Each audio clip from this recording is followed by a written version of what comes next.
So this is my first winter in Lisbon. Pleasures for Lisbon. Ready for the holidays. So anyone have kids in this room, or are we all together? You can celebrate Christmas. But we don't have kids. Do you remember being a kid and believing in Santa Claus? How many people believe there was Santa Claus? Nice! You do? Until like when did you stop doing that? 7? So wait. So my kids are in their adolescent years. And of course, when they were little, they heard about this guy called Santa. And I told them the truth. As soon as they could speak, I told them I am the Santa. And even though they knew for sure that Santa is only a story, every year around this time, even now, I can remind them about the naughty list. And that will change their behavior. The myth of Santa is so powerful. The jolly, white-bearded old man carrying a big sack of toys. It changes their behavior, and that is the power of myths. When I was a kid, New York started a mandatory recycling program. And my mother made us separate and wash our plastic, our metals, our glass, our paper. And we believed that we were actually doing something important and good, that we were going to change the world. That story of recycling changed the behavior of about 7 million workers, almost overnight. But the reality was, New York does, and still does, send an overwhelming majority of its waste, even those recyclables we carefully wash and separate, to incinerators and landfills. Even now, after 3 long decades of that program, only about 20% of New York City's waste is recycled. About 50% of recyclables are still sent to the same place as regular waste, or worse, waste brokers dump it on foreign countries. Our recyclables are actually just being exported to other countries to give up. And up until 2017, the Chinese government banned it, over 50% of the world's plastic ended up in China. This is an image from a 2016 documentary called Plastics China, which follows an 11-year-old girl whose family lives and works in recycling. It shows us the reality of what actually happens to those plastics. I mean, look, recycling is important. But it's not actually achieving the problem it was meant to address. Negative externalities create entirely new social and planetary harms. What if 30 years ago, a different narrative affected our behaviors in this way? What if instead of washing and separating, we consumed and produced less plastic? Less plastic would certainly have had a different impact. So we are the only species that tell stories. There is no laughter hands off telling stories about camera mutations. Stories of ways for us to entertain each other, to make each other laugh, to move each other, to make each other feel something. And most importantly is how we change behaviors. Because myths, a specific type of story, reinforce cultural developments. Myths serve an important purpose. We would not be concerned about that. In Sapiens, Harari's overarching theme is this: that all human success is based on shared myths. That humans could adapt and change our behaviors as soon as we adapt a new belief. We didn't have to wait millions of years for genetic change. Myths hold great power because they sway collective behavior, because they allow humans to cooperate, in flexible ways with countless numbers of strangers, people who don't know. The world we're living in right now has been shaped by centuries of collective myths. Myths about biblical creation, democracy, human rights, and even men. When we decide to change our collective myths, we change behavior quickly and dramatically. Slavery, one of the oldest institutions in human history, is deemed unacceptable. Not to say I want to exclude slavery doesn't still exist. That slavery is still alive and well, but buying and selling other humans is now prohibited by international law. Monarchy was declared outdated on governance. Think about that. Monarchies extended back to the pharaohs. Women in many countries were declared to have the same rights as men, reversing along historical pattern. Markets shape human behaviors. And speaking of human behaviors, economics is not a natural science. It's a social science deeply rooted in human behavior. Economics studies the production, distribution, and consumption of goods and services, production by humans, distribution to humans, and consumption by humans. This distinguishes it from any other natural science, which doesn't care at all about humans. Natural science laws describe universal, fundamental truths based on empirical evidence, the law of gravity.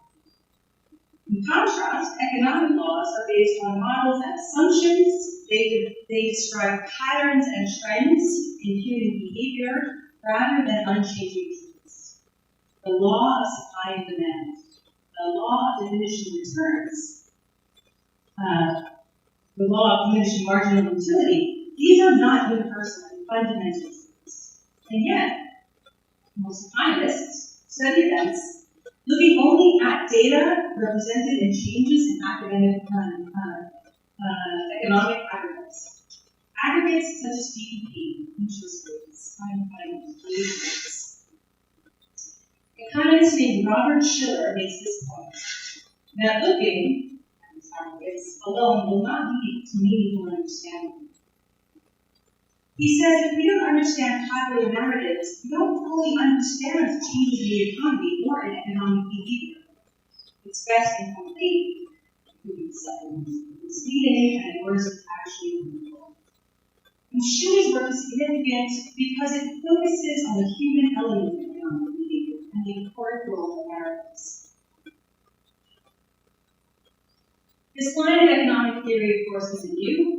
Karl Mayer, the founder of the Austrian School of Economics, in the late 19th century, wrote this, that man is himself the beginning, the end of every economy. Now, the Austrian school is not the one that won out in the centuries, but their ideas are having a surface here, especially as we see the catastrophic consequences of popular economic theory and the potential of blockchain-based finance. Our myths affect our behavior affects our economy. And what is our economy? Everything.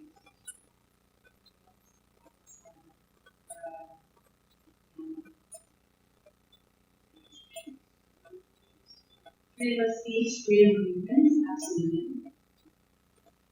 Social outcomes. Social and planetary outcomes, by which we mean this planet and all living things that depend on it. Anyone here thinks our global economic systems are currently producing healthy social and planetary outcomes? Does anyone think you're producing unhealthy social and economic outcomes? Okay, I see a lot of headlining and you'll I couldn't agree more. And to achieve better outcomes, we need better collective myths. Our world is still running on outdated 19th and 20th century myths. Myths like the Church of Growth, the religious-like belief that continuous economic growth is inherently good, necessary, and a key indicator of progress. Social Darwinism, a theory encapsulated in the idiom survival of the fittest, that has distorted Darwin's research on evolutionary biology. and the tragedy it becomes. The paternalistic conceit that ordinary people are incapable of self-governance or stewardship of natural resources. These are all recent headlines that took them last night. Screenshots of these last night. And they spell out a clear message that growth equals good and decline equals bad. The story goes that our justice, our freedom, and our happiness requires economic growth. Growth is portrayed as the solution to all of our problems. Everything depends on number of life. I don't know in this group. But not all economists fell in line. Herman Daly points out the fallacy about growth, saying this, that growth is widely thought to be a panacea for all the major economic goals of the modern world. And this in 2005. He talks about current economic theory. Poverty, just grow the economy, increase the production of goods and services, spur consumer spending, and watch the wealth trickle down. Unemployment, increase demand for goods and services, lower interest rates, stimulate investment, and this will lead to more jobs as well as growth. Environmental degradation, no problem. Trust in the environmental presence growth, which shows that ongoing growth in the GDP, pollution at first increases, but then reaches a maximum and it declines. Maybe it has something to do with dumping waste from the environmental. Herman Daly also introduced the concept of uneconomic growth, when growth costs more than it's worth. Though through depletion from the biosphere and pollution back into the biosphere, uneconomic growth increases the production of bads rather than goods, like this unfiltered photo of New York City's infamous orange skies earlier this year.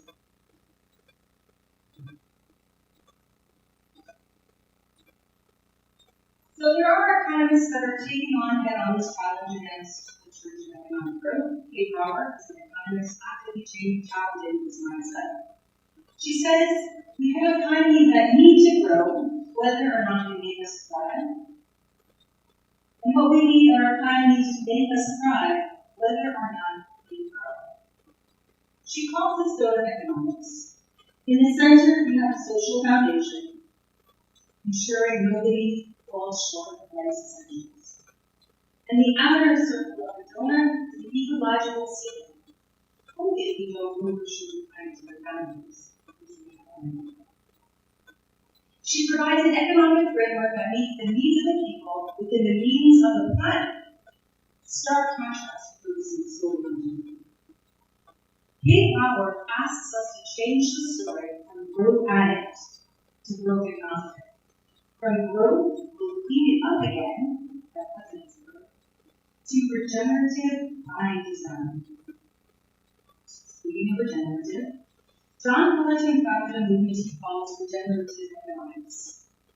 The foundational premise is that the economy is not separate from the biosphere or the society in which it's embedded. Now we must shift our economic system from one that is extractive and exploitative, as it is today, to one that is regenerative and restorative. He has 8 principles of regenerative economics, creating resilient and adaptive systems, balance, and relationship. And Raworth and Fullerton are laying the foundation for the new myths that will affect our collective behavior and achieve better social and planetary outcomes.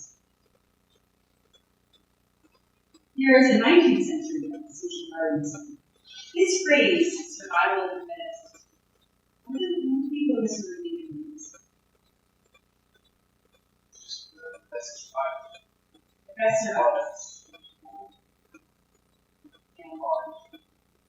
Yeah, and the question is, what does it mean to be the best? That's right. So, it's understanding how to do that. How to produce all the control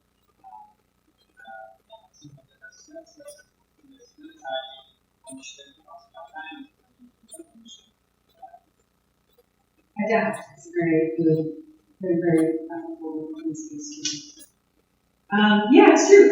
So this phrase survival of the fittest was distorted when fittest was used to mean the strongest or most physically capable. And that's become idiomatic. And the misinterpretations persist to today. When fittest actually leads back well to John Quilty's regenerative economics principles in the right relationship or seeks balance. Being in the right relationship and in balance in the living system which we are a part of or fitting in. Those most well adapted to their environments will have the greatest relative success. It doesn't mean physical size or strength. It includes factors like intelligence, cooperation, and adaptability. Darwin's insights about evolution, like evolutionary biology, were intentionally misconstrued by some of his contemporaries who created an ideology that became known as social Darwinism. Social Darwinism is the myth that the successful deserve their success, and those who fail deserve their failure. Ironically, Darwin theorized those communities which include the greatest number of those sympathetic members of relationships. And this Victorian concept of sympathy is really what we would call empathy or emotional intelligence today, but it's certainly not wrong or right. Are many here familiar with the tragedy of the commons?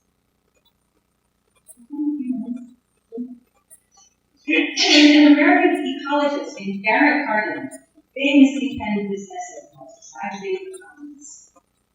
And the title embodies one of the most durable myths passed to generations. He first describes a fenced off, privately owned pasture. He describes this pasture as a pride in the cat. And then he describes another pasture, one that anyone from the area can use, and he describes it as battle-worn and devastating. He concludes that the owners have incentive to take care of their land, but people will exploit any resource freely available to them. Hardin argues that only markets and states can solve social and environmental problems. He argued that individuals would always act in their own self-interest and not without regard for the collective good. So Hardin's argument was based on a false premise. What he was describing wasn't even a commons. A commons requires a shared resource, like pasture land, but it also requires an active community, like the land adjacent farms. And it requires a set of rules that community themselves create and enforce. The commons is a shared resource, owned and managed collectively by a community. It's not a free-for-all. Commons-based management can be more effective and sustainable than private or public management. It takes into account the long-term interests of the community and promotes cooperation and trust. Enclosures commons, where private and public sectors gain exclusive control over the shared resource, often striking values in the public, have historically led to environmental degradation, social inequality, and the loss of traditional knowledge. This is Eleanor Ostrom. And until Eleanor Ostrom, tragedy of the commons was conventional wisdom. Eleanor Ostrom was a political scientist and economist.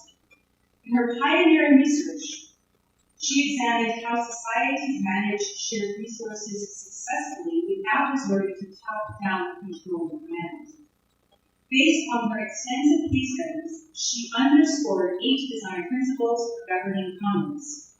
Among them, clearly defined boundaries. Conflict resolution mechanisms. What do you do if there's this mutual monitoring? Can each of us see how much each of us are using on commons? Graduated sanctions. That people who infract the rules are penalized with larger and larger organizations and so eventually losing commons. Her work has a broad and significant impact on our understanding of resource management, economic development, and environmental sustainability.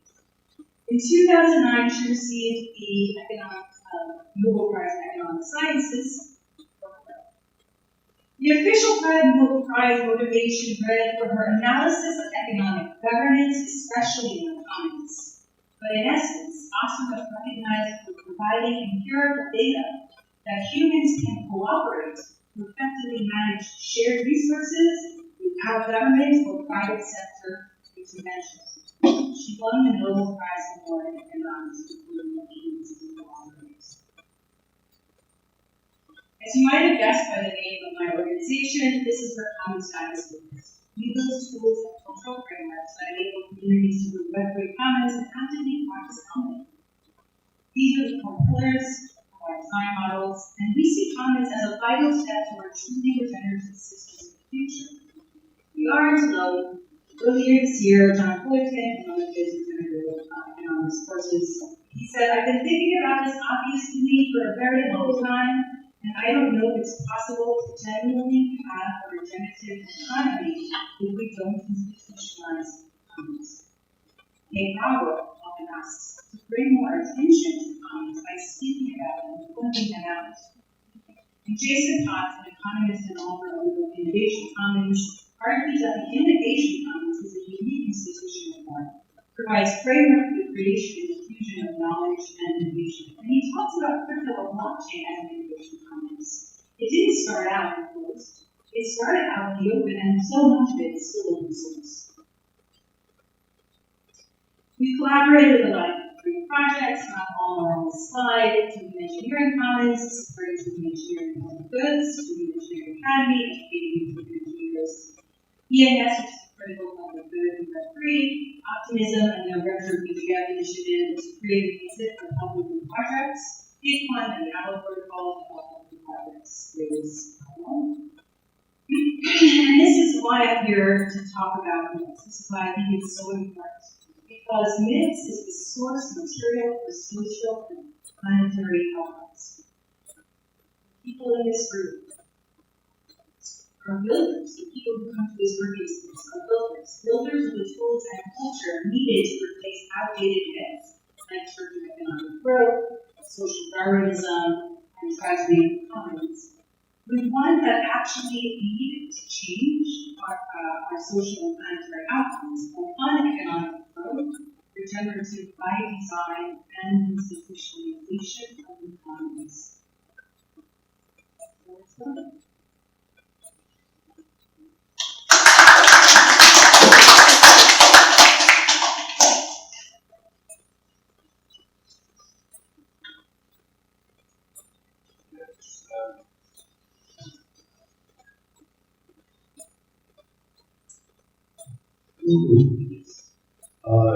It's just a small question about the image you showed of the world. Is there a specific image that you depict that the world is dying out? Is it a warning signal, or are you looking too deep?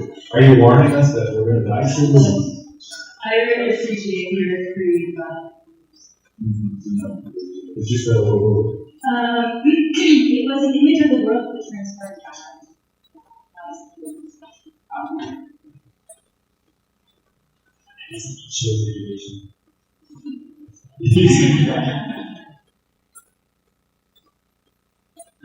So I think we be quite critical of the individuals.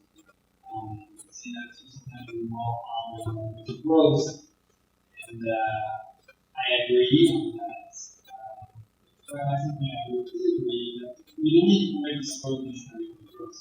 Because every notion is not perfect, and every theory is not perfect. The theory and the theory teach all of your concern with growth and energy. It's just like so if you growth, sciences, innovation, you have some say poverty as we growth. So nothing's got the big value now. It's really do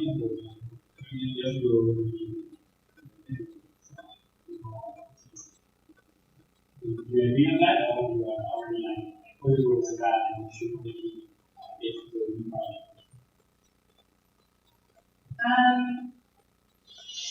I'm going to answer this in a different way. I'm going to challenge us to think about growth and non-monetary value in a non-monetary way. What if we wanted economic, ecological growth, cultural growth, other forms of growth, other forms of value? One of the main difficulties with using the GDP as part of data as a metric is that that's the number that everyone looks at, and that's what decides whether a country is doing well or not. And it's not really representative of the health of the citizens of our country. It's completely abstract. We've abstracted away economics from humans participating in the economy. I don't think growth is bad, but what are we growing? Okay. Is producing more plastic widgets that then are sold for higher prices. That's economic growth attracted by the traditional definition. But is that creating ecological value, cultural value, or what kind of value, or is it just monetary value?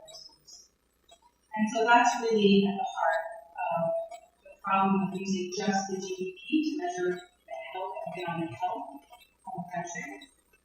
And that's why I really like, Kate Raworth and John Fullerton, because they're economists that have other ways of starting to produce models that are more dimensional than singular one data points. But you don't hear about this in mainstream media. If you talk to anyone in mainstream, they just know, the GDP is up 5%, because that's the headline of there, without knowing the underlying factors of the health of the community or the ecology that government is protecting.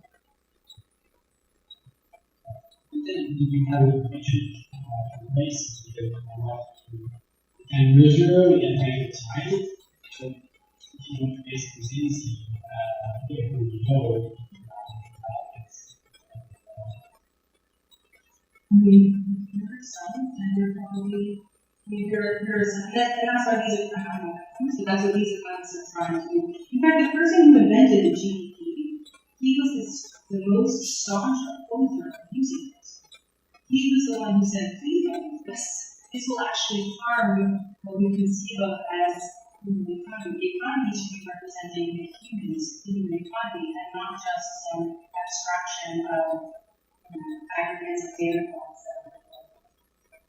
So what do we replace it with? I don't know that I have an answer to that, but I think we can start looking at it with these new economic models. What other values are we producing? Let's say that we're extracting iron from iron ore. We're extracting iron. Now, right now, what we measure is the cost to remove the iron, and then the cost of what we receive when we sell the iron, and what we have to costs. Nowhere is factored in what we do with the toxic waste that we don't get. That toxic waste is not factored into the GDP. It's just an externality that we don't consider.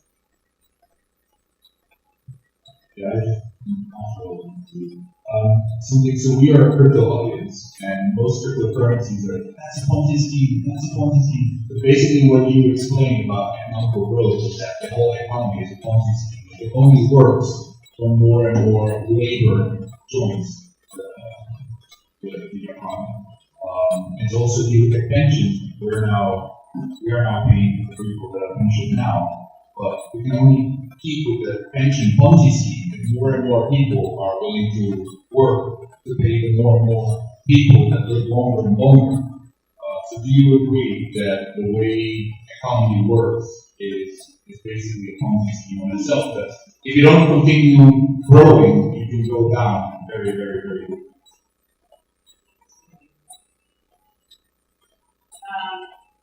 And it is the debt economy, create more debt.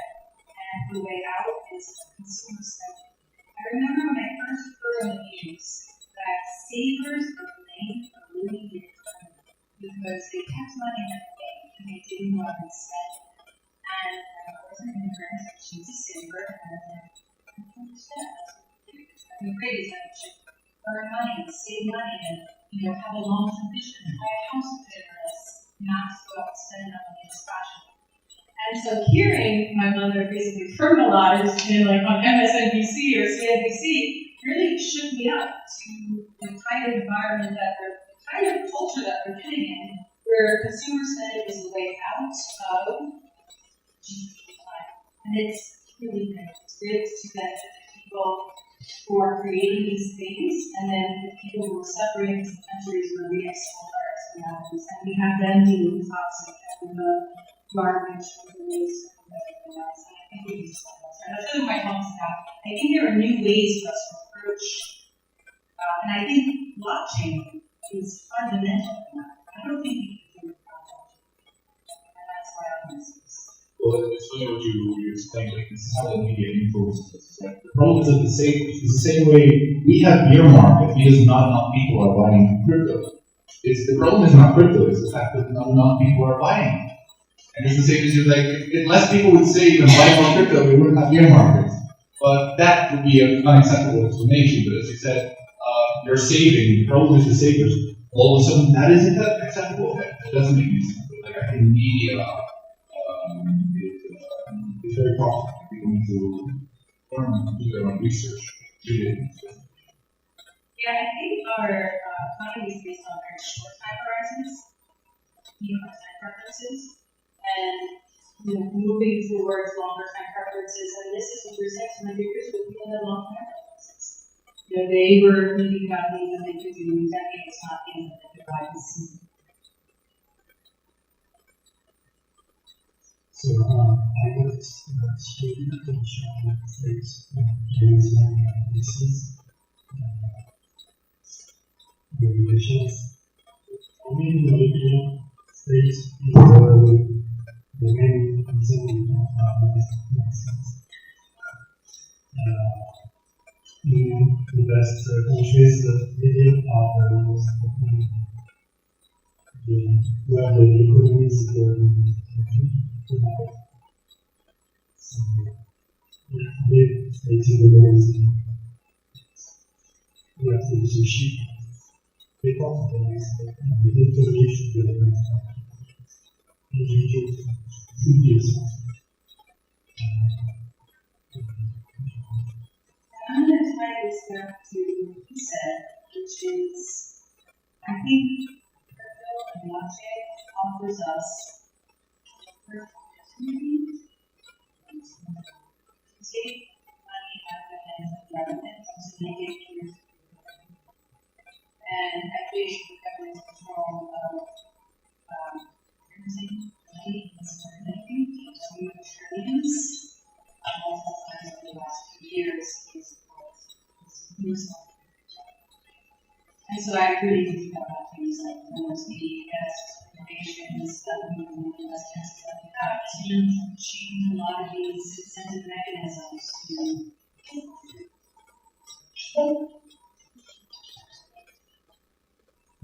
Thank you, Tamara.